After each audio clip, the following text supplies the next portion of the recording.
मैं श्रीमती रोमिला देवी आज आपको पर्यावरण अध्ययन पढ़ाऊंगी। बच्चों, हम आज 5वीं कक्षा की आसपास पुस्तक के अंतर्गत 10वां नंबर पाठ पढ़ेंगे। कल हम लोगों ने इस पाठ का पहला भाग पढ़ा। आप लोगों को भली भांति वो भाग समझ आ गया होगा बच्चों। तो आज हम इस पाठ के भाग 2 पढ़ेंगे बच्चों। तो हमारा पाठ का नाम क्या था? बोलती इमारतें। तो बच्चों, हम बढ़ते हैं अपने भाग 2 की ओर। बच्चों, कल हम लोगों ने इस नक्शे के बारे में जाना था। इस नक्शे को मैं आज पुनः दिखा रही हूँ आपको। हम कोई भी मानचित्र को देखते हैं तो सबसे पहले हमारी ऊपर की दिशा उत्तर होती है, नीचे की दिशा दक्षिण होती है। राइट साइड में जो दिशा होगी बच्चों वो पश्चिम होगी, और हमारी लेफ्ट साइड की जो दिशा होगी वो क्या होगी? पूर्व होगी। ये जो है नक्शा गोलकोंडा किले का नक्शा है। कल हम लोगों ने पढ़ा ना, दीदी बच्चों के साथ कहाँ गई है? गोलकोंडा घूमने गई है। वहां का जो नक्शा है ये नक्शा है बच्चों। नक्शे को देखने से पहले एक चीज ध्यान दीजिए, अगर हम कोई भी मानचित्र देखते हैं तो उसमें एक किनार में या तो कभी इस किनार में लिखा रहता है कि यहाँ पे जो जो चीज हम देख रहे हैं उसके लिए एक चिन्ह होता है बच्चों। जैसे एक नक्शा को पढ़ने के लिए, एक मानचित्र को पढ़ने के लिए एक सांकेतिक चिन्ह होता है बच्चों की किस चीज को किस चिन्ह से दर्शाया गया है। और यहाँ पे मानचित्र में 1 सेंटीमीटर बराबर 110 मीटर। हम छोटे से पेपर में बनाते हैं मानचित्र को, और असल में जो होती है वो काफी बड़ी एरिया की होती है ना, बड़ी जगह की होती है, तो उसका भी यहाँ पे स्केल दिया जाता है। तो इस चिन्ह के हिसाब से ही यहाँ देखिए सीढ़ियों के लिए क्या चिन्ह दिया गया है? बावड़ी के लिए, हौज के लिए, दरवाजा के लिए, बंदूक और बारूद रखने की जगह ऐसे चित्र बना होगा, बाग के लिए ऐसे हरे हरे होंगे, और महल के लिए ऐसा चित्र होगा, रोड के लिए ऐसे लाल लाल दाग होंगे। ये देखिए चित्र को देखिए, इसमें ये सारी जो है वो क्या की निशान है बच्चों? रोड की। ये क्या है? बारूद, और क्या रखते हैं यहाँ पे? बंदूक बारूद जो उनकी हथियार होती है। और ये जो निशान है इसे देखकर इसे हम क्या कहेंगे? यहाँ देखिए ये दरवाजा, जहां पर भी इस किले का दरवाजा होगा वहां पर ऐसे निशान लगा होगा। ठीक है। और देखिए हौज, ये देखिए कटोरा हौज, यहाँ पे देखिए ये हौज के लिए ऐसे चिन्ह दिया गया है। महल के लिए इस तरह का चिन्ह है बच्चों। देखिए यहाँ में बाला हिसार, ठीक है, शाही महल तारामती, मोती महल, यहाँ पे देखिए नया किला, ये भी महल है। तो महल के लिए ये चिन्ह दिया है। अब हम बढ़ते हैं बच्चों आगे। बाला हिसार से तुम किस दिशा में चलोगे कि मोती महल तक जाओ? अब उस चित्र में हमें क्या देखना है बच्चों कि बाला हिसार से हम किस दिशा में जाएंगे? हमें मोती महल दिखना है। बाला हिसार कहाँ है बच्चों? देखिए यहाँ पे बाला हिसार क्या है? महल है। अब महल देखना, ये देखिए बाला हिसार, ये जो है हमारा महल है। अब यहाँ से हमें किस दिशा में जाना है? हमें मोती महल आने के लिए बाला हिसार से किस दिशा में जाना है? ये साइड कौन सी दिशा दिख रही है यहाँ पे? देखिए यहाँ पे क्या लिखा? पूर्व। तो बाला हिसार से हमें पूर्व दिशा की ओर जाने से मोती महल मिलेगा। तो बच्चों, बाला हिसार से मोती महल हमें कौन सी दिशा में जाना है? आप अपने अपने पुस्तकों में ध्यान से देखिए, क्योंकि ये चित्र जो है अगर आपको यहाँ सही से नहीं दिख रही है तो आप अपने अपने पुस्तकों में ध्यान से देखेंगे। पेज नंबर 91 पे एक चित्र दिया गया है, गोलकुंडे किले का नक्शा। आप उसमें ध्यान से देखें बाला हिसार कहाँ पे है और मोती महल कहाँ पे है। अगर हमें बाला हिसार से मोती महल की ओर जाना है तो हमें कौन सी दिशा की ओर जाना पड़ेगा? देखिए ये साइड में कौन सी दिशा लिखी हुई है बच्चों? पूर्व दिशा। तो उत्तर में देखते हैं हम लोगों ने क्या लिखा है। देखिए बाला हिसार से तुम किस दिशा में चलोगे कि मोती महल पहुंच जाओ। उत्तर में देखिए पूर्व दिशा में। हम लोगों ने चित्र में भी देखा ना, नक्शे में भी देखा, पूर्व दिशा की ओर हमें जाना है। किले की बाहरी दीवार पर कितने दरवाजे दिख रहे हैं। अब फिर पुनः हम देखते हैं बच्चों की किले की बाहरी दीवारों पर जितने दीवार है ना, बाहर का जो बड़ा सा एक दीवार है, उस दीवार पर कितने दरवाजे दिख रहे हैं। चलिए हम गिनते हैं दरवाजों को। दरवाजों का चित्र यहाँ पे देखिए। दरवाजा ऐसे बना होगा, उसे हम दरवाजा कहेंगे। यहाँ से हम गिनना शुरू करते हैं। 1 2 3 4 5 6 7 8 9। कितने दरवाजे हो गए बच्चों? 9। ऐसे चिन्ह को हम देखा ना हम लोगों ने, ऐसे चिन्ह किसके लिए दिया गया है? दरवाजे के लिए दिया गया है। अब हम उत्तर में देखते हैं बच्चों। किले की बाहरी दीवार पर कितने दरवाजे दिख रहे हैं, ये हमारा प्रश्न है। उत्तर हम लोगों ने गिना ना, नक्शे में गिना ना, उत्तर कितना था? 9 दरवाजे दिख रहे हैं। कितने दरवाजे दिख रहे हैं बच्चों? 9 दरवाजे। गिन कर बताओ किले में कितने महल है। हमारा अगला प्रश्न है बच्चों कि आपको गिनकर बताना है कि किले में कितने महल है। अब हम फिर से देखते हैं, चलो बच्चों, महल का चित्र। इस नक्शे में महल को कैसे दर्शाया गया है? ऐसे देखिए, महल देखिए, आप यहाँ पे देख लीजिए कितने महल आप लोग को दिख रहे हैं, गिन लीजिए।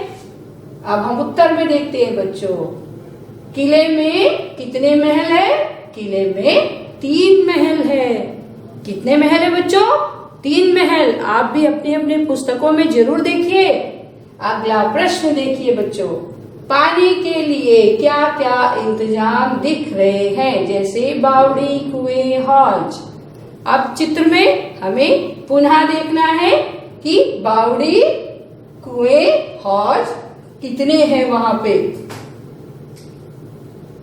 देखिएगा, हौज 1 हौज, यहाँ पे 2 हौज।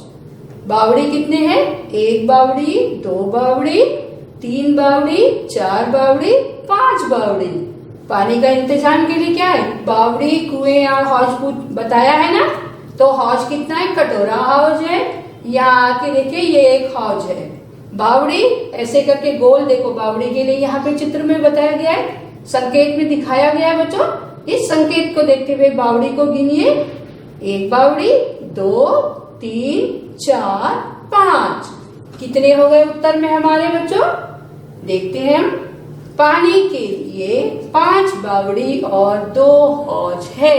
हम लोगों ने देखा ना, पानी के लिए कितने बावड़ी है? पानी के लिए कितने बावड़ी है बच्चों? पानी के लिए 5 बावड़ी और 2 हौज है। हम आगे बढ़ते हैं बच्चों। पुनः से देखिएगा इस चित्र को। आप लोग भली भांति देख लिए। अब इस चित्र से आधारित कुछ और प्रश्न। नक्शे में 1 सेंटीमीटर जमीन पर 110 मीटर की दूरी दिखती है। अब बताओ, नक्शे में फतेह दरवाजे से बाला हिसार कितने सेंटीमीटर की दूरी पर है? जमीन पर यह दूरी कितने मीटर होगी? ठीक है, कहां से कहां तक देखना है हमें? फतेह दरवाजे से बाला हिसार का दूरी। अब हमें जाके वहां पे देखना है बच्चों। देखिए, फतेह हिसार से फतेह दरवाजे से बाला हिसार। देखिए बच्चों, दरवाजा पहले ढूंढ लीजिए, दरवाजा कहाँ कहाँ है। हमें फतेह दरवाजा देखना है। ये रहा हमारा फतेह दरवाजा। ऐसे ढूंढना है हमें, अच्छे ध्यान से ऐसे ऐसे करके देखना है। देखिए, ये हमारा फतेह दरवाजा। अब हमें क्या देखना है बच्चों? फतेह दरवाजा से बाला हिसार की दूरी कितनी होगी, ये देखिए बाला हिसार। और यहाँ पे देखिए मानचित्र में, नक्शे में 1 सेंटीमीटर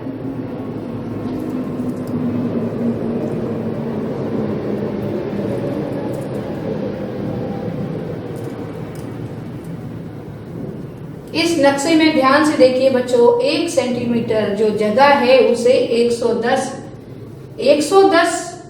मीटर को हम 1 सेंटीमीटर में दर्शाया गया है। यहाँ में अपनी अपनी स्केल जो ज्योमेट्री में होती है ना, उस स्केल में जो हम 1 सेंटीमीटर देखते हैं, उस 1 सेंटीमीटर का यहाँ मानचित्र में अगर 1 सेंटीमीटर है तो असल में जो वो 110 मीटर है। हमें देखना है फतेह दरवाजा से बालाहिसार यहाँ पे है बच्चों, इसकी दूरी कितनी होगी? आप अपने अपने पुस्तक में मानचित्र में इसे नापिए और नाप करके बताइए। इसका जो है मैंने नापा है तो कितना आया है दूरी, देखिए बच्चों। नक्शे में फतेह दरवाजे से बालाहिसार 8 सेंटीमीटर की दूरी पर है। कितना दूरी में है? नक्शे के हिसाब से फतेह दरवाजा से बालाहिसार का दूरी जो है 8 सेंटीमीटर है। अब देखना क्या है बच्चों, देखिए जमीन पर यह दूरी 880 मीटर होगी। क्यों बताओ?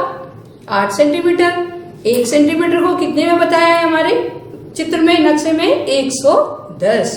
तो 8 से जब हम 110 को क्या करेंगे, गुणा कर देंगे तो कितनी हो जाएगी? 880। तो वहां की दूरी, असल दूरी कितनी है? 880 मीटर। अगला प्रश्न देखिए, मकई दरवाजे से फतेह दरवाजा कितनी दूर है? यहाँ पर भी देखना है आप लोगों को फिर से मानचित्र में। मकई दरवाजा ढूंढिएगा, ये रहा मकई दरवाजा। मकई दरवाजा से फतेह दरवाजा, इसकी दूरी कितनी है? ये भी आप अपने अपने नक्शे में क्या से नापेंगे? स्केल से नापेंगे बच्चों। उसके बाद देखते हैं कितना आता है हमारा उत्तर। मकई दरवाजा से फतेह दरवाजा 1100 मीटर की दूरी पर है। आप नापिए, नापने के बाद जो सेंटीमीटर आएगा उसमें क्या करेंगे आप? 110। 1 सेंटीमीटर के लिए कितना दिखा रहा है? मीटर। 110 मीटर दिखा रहा है। तो हमें क्या करना है, जितनी दूरी हमारी स्केल में नाप के आएगी उससे हमें क्या करना है, 110 से उसे हमें गुणा कर लेना है। जो उत्तर आएगा ये उत्तर होगा। अब बढ़ते बच्चों आगे, देखिएगा ये हमले क्यों? हमले का मतलब क्या होता है बच्चों? आक्रमण। ये आक्रमण क्यों? अब हम पढ़ते हैं। हम बातें कर ही रहे थे कि श्रीधर ने तोप दिखाने के लिए हमें आवाज दी। तोप को देखने की उत्सुकता में हम सब भी तेजी से वहां पहुंचे। तो ये देखिए बच्चों, चित्र में देखते हैं ना, आप भी टीवी में देखते हैं ना। तोप क्या होती है? उसमें से बड़ी बड़ी तोप होती है, मिलिट्री वाले लोग होते हैं, अपने गाड़ी में लेके जाते हैं, उसमें से बम डालते हैं, उड़ता है और क्या होता है, विस्फोट हो जाता है। तो वैसे ही आज से 500 वर्ष पहले भी लोग इसका इस्तेमाल करते थे। अब जो है कौन दिखा रहा है? श्रीधर देख लिया वहां पे और सबको बुला रहा है तोप देखने के लिए। शैलजा, यह तोप तो कुतुबशाही सुल्तान की ही होगी। शैलजा क्या कहती है कि यह तोप तो कुतुबशाही सुल्तान की ही होगी। दीदी, तोप का इस्तेमाल औरंगजेब ने किया था। अब दीदी बता रही है बच्चों को कि तोप का इस्तेमाल किसने किया था बच्चों? औरंगजेब ने किया था। जानते हो, औरंगजेब बादशाह की पूरी फौज बंदूकों और तोपों के साथ यहाँ हमला करने आई थी। आप जो है दीदी बता रही है बच्चों को कि इस गोलकुंडे पर किसने आक्रमण किया था? औरंगजेब अपने सिपाहियों के साथ आया था। क्या लेकर आया था वो? तोप और बंदूकें। इसी के सहारे उसने जो है इस पर हमला किया था। आगे देखते हैं बच्चों। पर वह किले में घुस भी नहीं पाई। उसकी पूरी सेना 8 महीनों तक बाहर ही बैठी रही। जो किले की क्या थी बच्चों? बनावट थी। जैसे किले में क्या है, कोई भी अगर घुसे तो लोग जो है गोल गोल जो उनकी चबूतरे होती थी ना, कल हम लोगों ने देखा ना, गोल गोल सी होती है, उसके अंदर में बैठ के सिपाही देखते हैं, दूर से ही वो लोग देख लेते हैं और उसके ऊपर जो है आक्रमण करने वालों के ऊपर वो दोबारा अपना वार कर देते हैं। तो औरंगजेब कितने दिनों तक बैठा रहा बच्चों? 8 महीने तक बाहर ही उसकी सेना बैठी रही, अंदर ही नहीं घुस पाए। इतना तगड़ा इंतजाम, कड़ा इंतजाम था उस जमाने में। सोच के देखिए, इतना इंतजाम था। उनके पास बंदूकें थी, उनके पास तोप थी, तो भी वो 8 महीने तक वहां पे घुस नहीं पाए। आगे देखते हैं बच्चों। इस चित्र में जो है तोप में जो गोले डाल के, जिस गोले से वार करते हैं, ऐसे सामने गोले लगा देते हैं और बगल से जो है उसमें आग ऐसे चिंगारी की तरह लगाते हैं, वो जो है फट के एकदम स्पीड में जाता है। इस तरह के गोले होते हैं बारूद के, और इस तोप पे लगा के उसे उड़ाया जाता है। आगे देखते हैं बच्चों।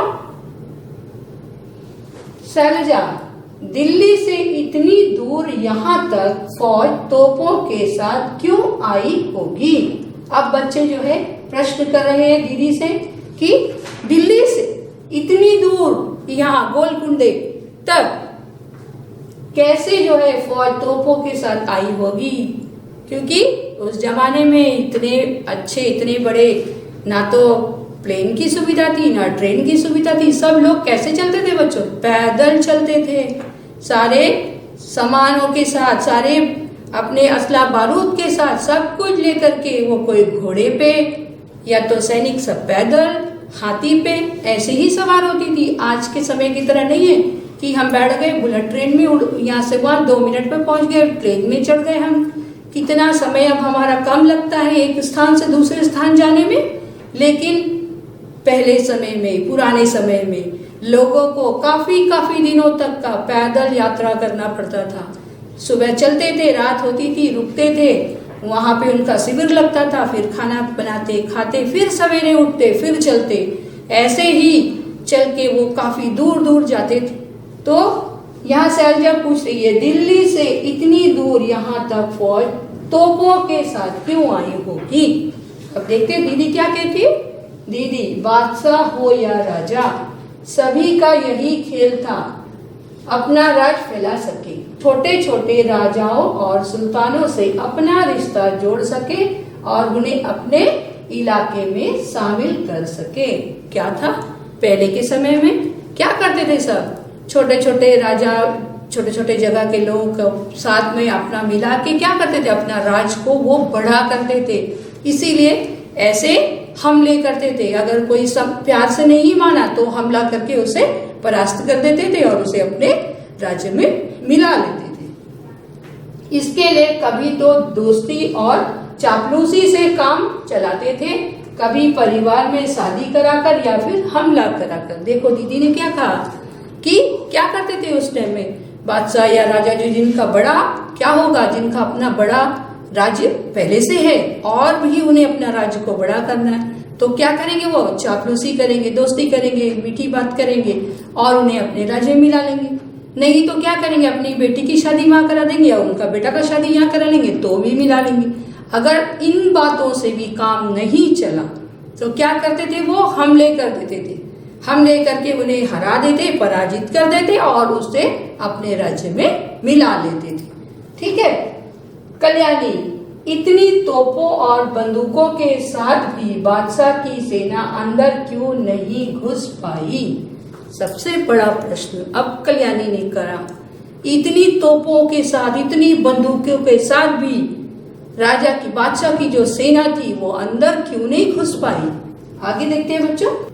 शैलजा कहती है, इतनी सारी मोटी मोटी दीवारें नहीं देखी और नक्शे में तो दीवार से लगी एक लंबी गहरी खाई भी दिखती है, तो सेना अंदर कैसे आती? क्या था? उस गोलकुंडे के चारों बगल मोटी दीवार थी बच्चों। हम लोगों ने देखा ना, दीवारों में दरवाजे बने थे, तो उस दरवाजे के सहारे ही उसके अंदर आया जा सकता था। चारों बगल मोटी दीवारें थी और उसके दीवारों से पहले क्या थी? खाई थी, गहरी खाई भी थी। इससे क्या होता था? सेना उसके अंदर प्रवेश नहीं कर पाई। श्रीधर, अगर सेना किसी दूसरी तरफ से आने की कोशिश करती तो भी यहाँ बुर्ज पर बैठे सिपाहियों को दूर दूर तक सब कुछ साफ नजर आ जाता। जो गोल गोल बुर्ज थे जिसमें क्या थी, छेदा थी, और उसके अंदर बैठे सिपाही बाहर देख सकते थे, लेकिन बाहर के लोग उसे नहीं देख सकते थे। तो उस पूरे के पूरे गोलकुंडा में चारों बगल में बुर्ज भी थी ना, तो क्या है, बाहर के कोई भी लोग अगर आते तो बुर्ज में जो बैठे सिपाही है वो पहले से देख लेते उनको और उन्हें मार देते। मुश्किल तो हुआ होगा हमला करना। इस तरह क्या है, ऐसे इतने कड़क तगड़े इंतजाम के कारण जो है क्या है, जो भी हमला करने आता उसे बहुत मुश्किल हुआ होगा। कल्याणी, सोचो, फौज घोड़ों और हथियारों पर सवार हाथों में बंदूकें लिए आगे बढ़ रही है। यहाँ सुल्तान के फौजी बंदूकों के साथ तैनात है।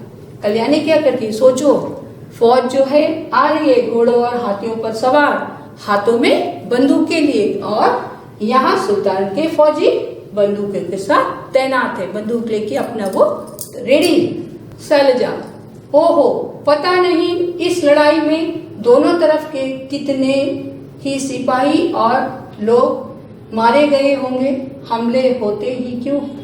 अब शैलजा बोलती हो, पता नहीं इस लड़ाई में दोनों तरफ के कितने लोग, कितने सिपाही मर गए होंगे, और ये हमले होते ही क्यों है। सही बात है ना बच्चों, एक लड़ाई होता है, राजा एक राजा दूसरे राजे को अपने अंदर करने के लिए युद्ध करता है, इसमें कितने सिपाहियों की जान चली जाती है, कितने आम लोगों की जान चली जाती है।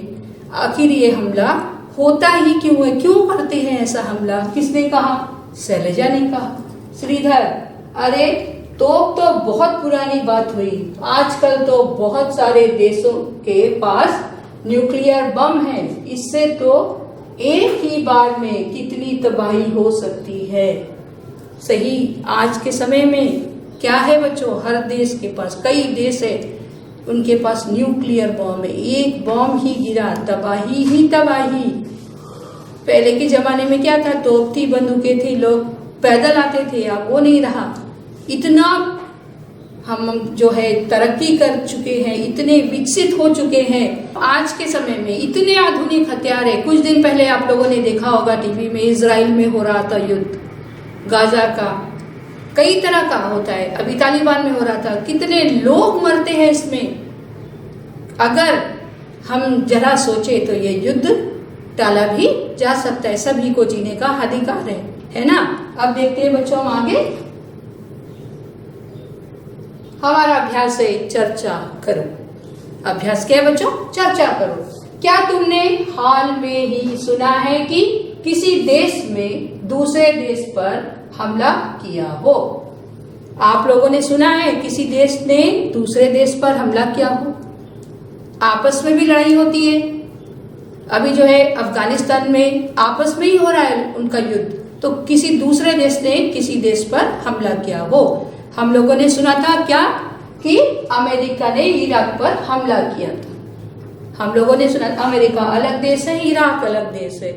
कुछ युद्ध जो है गृह युद्ध भी होती है बच्चों। गृह युद्ध का अर्थ होता है कि अंदर ही अपने अंदर कोई ये जात वाला उससे लड़ता है, वो जात वाला उससे लड़ता है। ऐसे भी युद्ध होते हैं, वैसे युद्ध हमेशा हम सुनते रहते हैं, जैसे इजराइल और गाजा का हो रहा था, ठीक है। लेकिन अमेरिका जो है इराक पर हमले किया था। ये अमेरिका अलग देश है, इराक अलग देश है।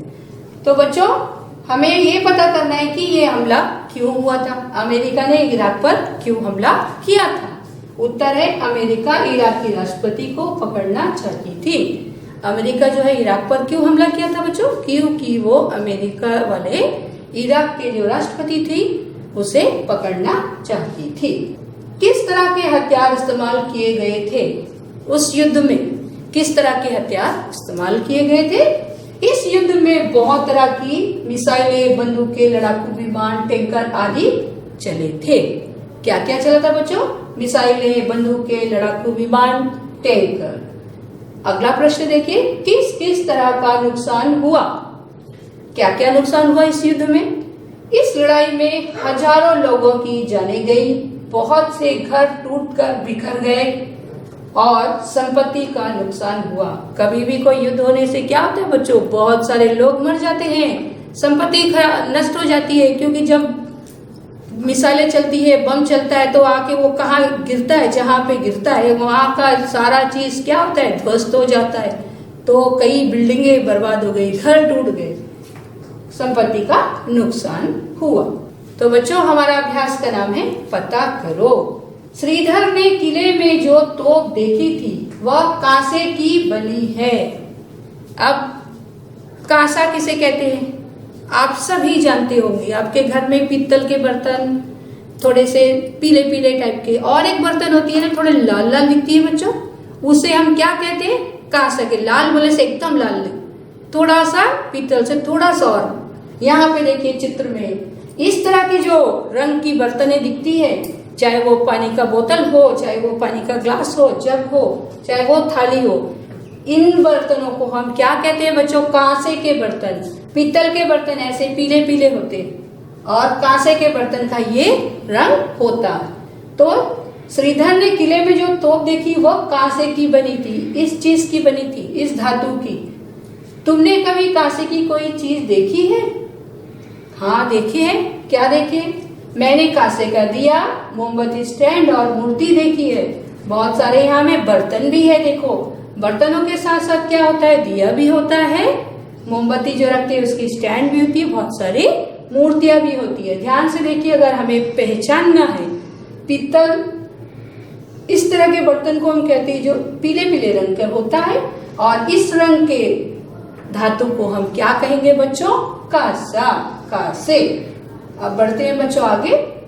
कांसे की चीजों हजारों साल पहले से आदिवासी बनाते आए हैं।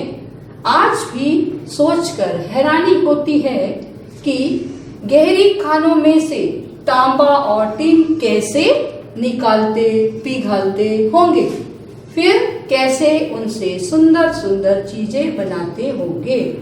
अब ये चीज सोच के हमें हैरानी होती है ना कि हजारों साल पहले भी लोग जो आदिवासी थे वो कांसे का, पित्तल का सामान बनाते थे, खोद करके जमीन के अंदर से निकाल के कैसे करते होंगे। प्रश्न देखिए, तुम्हारे घर में या आसपास कांसे की कौन कौन सी चीजें थी या आज भी है? रंग से पहचानने की कोशिश करो कि कौन सी चीजें तांबे की, पीतल की और कांसे की बनी है। हम लोगों ने चित्र में देखा ना, रंग से कि कौन सी चीजें पीतल की बनी और कौन सी चीजें तांबे की। उत्तर में देखते हैं बच्चों, मेरे घर में कांसे की बनी चीजें लोटा और गिलास है, पीतल की बनी चीजें पूजा की थाली, कटोरा। कांसे की क्या है? मेरे घर में थाली और ग्लास है, लोटा और ग्लास है, और पीतल का पूजा की थाली और कटोरा। इससे पहले हम लोगों ने चित्र में देखा ना कांसे की बर्तन और पीतल की बर्तन। अब बढ़ते हैं बच्चों हम आगे।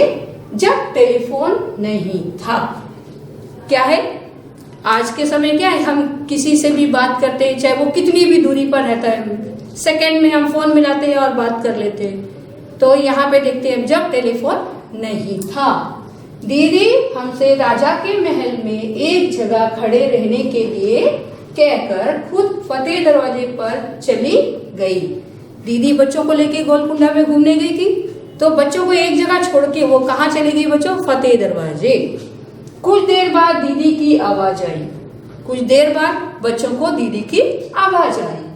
होशियार, मैं सुल्तान अबुल हसन हूँ, मुझे गाना बजाना और कुचिपुड़ी नृत्य बहुत पसंद है। ये कौन कह रहा है? दीदी कह रही है। क्या कह रही है कि होशियार, मैं सुल्तान अबुल हसन हूँ, मुझे गाना बजाना और कुचिपुड़ी नृत्य बहुत पसंद है। हमें बहुत हंसी आई, लेकिन हम हैरान भी थे।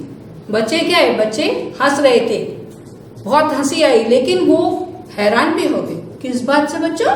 देखते कि दीदी की आवाज इतनी दूर तक पहुंची कैसे। दीदी इनको कहीं और छोड़ के फतेह दरवाजे पे वहां जाके वो बोल रही है, लेकिन यहाँ बच्चों को आवाज एकदम साफ सुनाई दे रहा है। तो इस चीज से बच्चों में क्या हो गया? हैरानी हो गया। वो सोच में पड़ गए कि आवाज आई तो कैसे आई।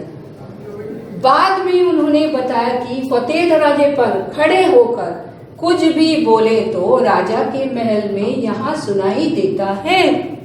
फतेह दरवाजा उस जमाने में वो लोग कितने होशियार थे, वो कारीगर।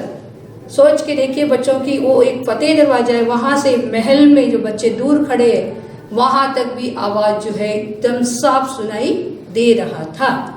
तो बच्चों, इसी के साथ हम भाग 2 बोलती इमारत का यहाँ पे खत्म करते हैं बच्चों।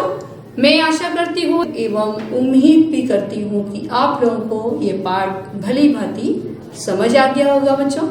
तो अब मैं आप लोगों से विदा चाहती हूँ। धन्यवाद बच्चों।